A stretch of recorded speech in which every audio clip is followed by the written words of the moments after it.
नमस्कार मित्र हो, मी संतोष थोराते. हिवराश्रम अपडेटमध्ये आपले सहर्ष स्वागत आहे. मित्र हो, कवी मंगेश पाडगावकर यांची कविता बहुतेक सर्वांनी ऐकली असेल, वाचली असेल. या जन्मावर या जगण्यावर शतदा प्रेम करा. मित्र हो, ही कविता अतिशय छान आहे.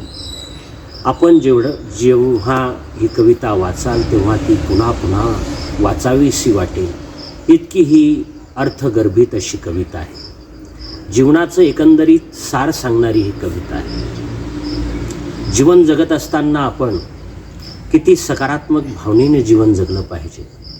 जीवनात येणाऱ्या निराशा, दुःख, कष्ट यांना आपण कशा प्रकारे फेस करतो, त्यांना कशा प्रकारे सामोरे जातो, यावर आपला जीवनाचा आनंद अवलंबून असतो.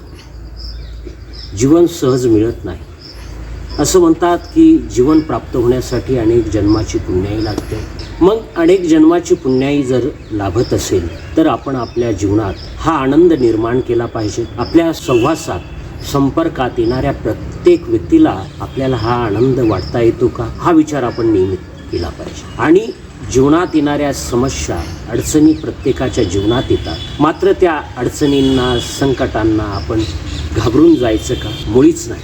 तर आपण त्या संकटांवर मात करण्यासाठी प्रयत्न केले पाहिजे. प्रत्येक संकट हे आपल्यातील धैर्य, आपल्यातील क्षमता तपासण्यासाठी येते आणि प्रत्येक संकटातून, समस्येतून आपण सहज मार्ग काढू शकतो. तर मित्र हो, मंगेश पाडगावकर यांची ही कविता जीवनाचा मूलमंत्र देणारी आहे.